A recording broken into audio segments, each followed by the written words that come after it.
샘터가족 여러분, 안녕하십니까. 샘터지기 김덕겸 목사입니다. 오늘은 사사기 18장 1절부터 20절까지고요. 오늘 본문 말씀은 사사시대 사람들의 삶의 모습을 그대로 생생하게 전해주고 있습니다.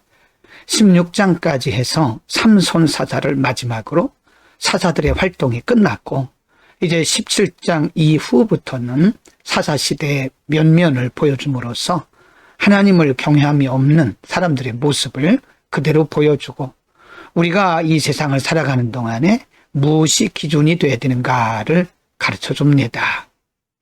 18장 1절부터 6절에는요, 그 당시 사사시대 사람들이 왕이 없는 시대, 또 영적인 지도자가 없는 시대에 어떤 신앙으로 살았는가에 대해서 기록을 하고 있습니다. 1절, 그때에 이스라엘의 왕이 없었고 단집하는 그때에 거주할 기업의 땅을 구하는 중이었으니, 이는 그들이 이스라엘 지파 중에서 그때까지 기업을 분배받지 못하였습니다. 2절, 단자손이 소라와 에스타올에서부터 그들의 가족 가운데 용맹스러운 5사람을 보내어 땅을 정탐하고 살피게 하며 그들에게 이르되, 너희는 가서 땅을 살펴보라 하며 그들이 에브라임 산지에 가서 미가의 집에 이르러 거기서 유숙하니라. 3절, 그들이 미가의 집에 있을 때에 그 레위 청년의 음성을 알아듣고 그리로 들어가서 그에게 이르되, 누가 너를 이리로 인도하였으며 내가 여기서 무엇을 하며 여기서 무엇을 얻었느냐 하니, 4절, 그가 그들에게 이르되, 미가가 이러이러하게 나를 대접하고 나를 고용하여 나를 자기의 제사장으로 삼았느니라 하니라. 5절, 그들이 그에게 이르되, 청하건대 우리를 위하여 하나님께 물어보아서 우리가 가는 길이 형통할는지 우리에게 알게 하라 하니, 6절, 그 제사장이 그들에게 이르되, 평안히 가라. 너희가 가는 길은 여호와 앞에 있느니라 하니라. 단자손이 땅을 정탐하기 위해서 가다가 미가의 집을 발견했고, 미가의 집에서 미가가 돈을 주고 고용한 제사장을 만났는데 그에게 묻는 겁니다.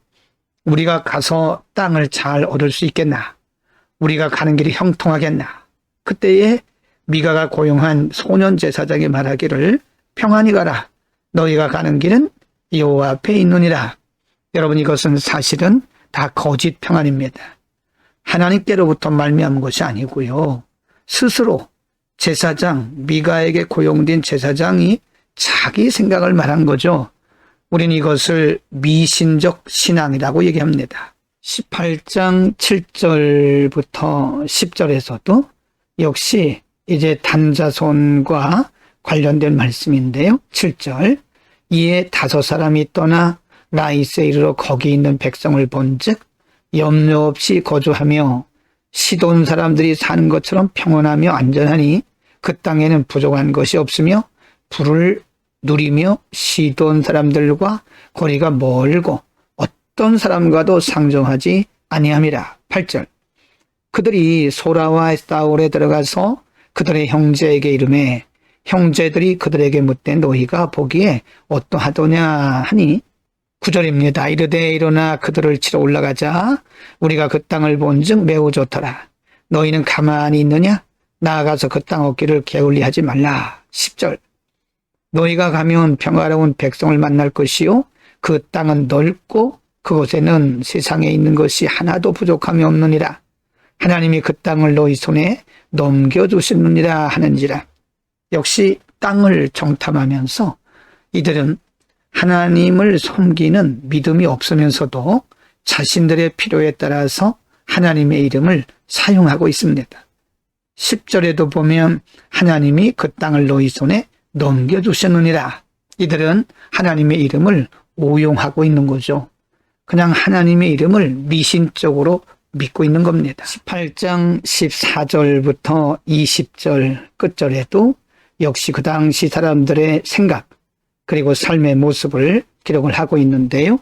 14절, 전에 라이스 땅을 정탐을 하고 갔던 5사람이 그 형제들에게 말하여 이르되, 이 집에 에봇과 드라빔과 새긴 신상과 부어 만든 신상이 있는 줄을 너희가 아느냐? 그런즉 이제 너희는 마땅히 행할 것을 생각하라 하고 15절.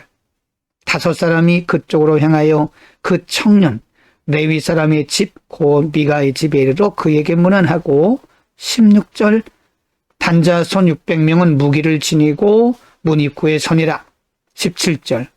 그 땅을 정복하라고 했던 5 사람이 그리로 들어가서 새긴 신상과 에봇과 드라빔과 부어 만든 신상을 가져갈 때에 그 제사장인 무기를 지닌 600명과 함께 문 입구에 섰더니 18절입니다.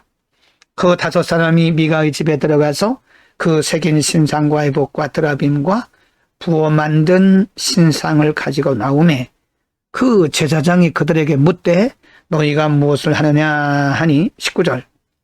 그들이 그에게 이르되 잠잠하라. 네 손을 입에 대라. 우리와 함께 가서 우리의 아버지와 제사장이 되라.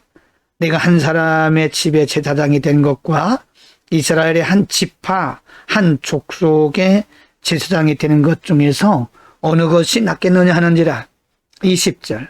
그 제사장이 마음에 기뻐하여 에봇과 드라빔과 새긴 우상을 받아가지고 그 백성 가운데로 들어가니라. 미가에게 고용되어서 개인의 제사장 노릇을 하던 청년이 이제는 단지파 사람들의 요청대로 미가의 집을 떠나서 단지파의 제사장이 되어가는 장면입니다. 사실 이것은 하나님께서 원하시도 않았고 하나님으로부터 말미암은 것도 아닙니다. 사사시대의 모습을 이렇게 보여주고 있는 겁니다. 오늘 본문에서는요, 하나님 없이 살아가는 사사시대 사람들의 영적인 상태에 대해서 상고를 했습니다.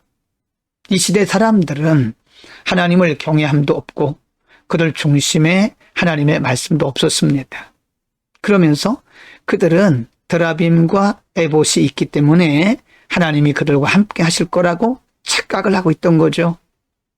그리고 하나님께로부터 말미암지 않은 일들을 행하고 있는 겁니다. 우리는 이것을 미신적 신앙이라 그럽니다. 하나님의 말씀이 중심이 되지 않는 것은 미신적일 수밖에 없습니다.